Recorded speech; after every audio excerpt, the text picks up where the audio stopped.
మంగిలిని target చేస్తూ అసభ్యకర పోస్టులు పెడుతున్నాయని Mangli manager ఆరోపించారు. వారిపై హైదరాబాద్ సైబర్ క్రైమ్లో ఫిర్యాదు చేసినట్లు తెలిపారు. కావాలనే మంగిలిని వ్యక్తిగతంగా టార్గెట్ చేస్తున్నారని, మంగిలిపై మధునాయక్, సుబ్బు, తిరుమలేష్, హిమ్కాంత్ రెడ్లతో పాటు కొందరు కావాలనే బురద జల్లుతూ అసత్య ప్రచారాలు చేస్తున్నారన్నారు. త్వరలో నిజానిజాలు బహిర్గతమవుతాయని, కేసులో మంగిలి ప్రమేయం ఉందా లేదా అనే దానిపై విచారణ కొనసాగుతోందన్నారు.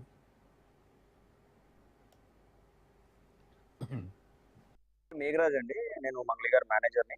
బ్యాండ్ అని మంగ్లీ గారి పర్సనల్ ఎంగేజ్‌మెంట్స్ అన్ని నేనే మేనేజ్ చేస్తాను. ఒక నెలన్నర నుంచి మంగ్లీ గారి మీద చేస్తున్న బురద జల్లుతున్న కార్యక్రమాన్ని మనం స్వస్తి పలకాలని చెప్పేసి, ఈ అలిగేషన్స్ తిప్పికొట్టాలని చెప్పేసి అదే ఉద్దేశంతోటి మేము మీ ముందుకు రావడం జరిగింది. దీంట్లో మంగ్లీ గారినే కాకుండా వాళ్ళ ఫ్యామిలీని గుంజడం, స్పెషల్లీ వాళ్ళ బ్రదర్ శివ చౌహాన్‌ని గుంజడం చాలా చాలా దారుణం అండి. ఎందుకంటే ఆయన ఎక్కడ ఎప్పుడు ఏ విషయంలో తలదూర్చలేదు. మంగ్లీ గారి కెరియర్ అయినా కూడా ఏదైనా సపోర్టివ్‌గా ఉన్నాడు. ఫ్యామిలీగానే సపోర్టివ్‌గా ఉన్నాడు. ఆయనకి ఎటువంటి సంబంధం లేదు. ఏది మాట్లాడలేదు. సరే వెళ్ళాడేమో, గెస్ట్ లాగా వెళ్ళాడు. శాలువా కప్పించుకున్నాడు. బొకే తీసుకున్నాడు. ఓ 2 మాటలు మాట్లాడి ఒక ఫోటో దిగి వచ్చేసిండేమో గానీ, ఎక్కడ ప్రత్యక్షంగా, పరోక్షంగా ఇట్లాంటి ఇన్వెస్ట్‌మెంట్లు చేయాలని చెప్పేసి బాధితులకి ఎవరికీ చెప్పలేదు. అదే విధంగా మంగ్లీ గారు కూడా ఎక్కడ మాట్లాడలేదు.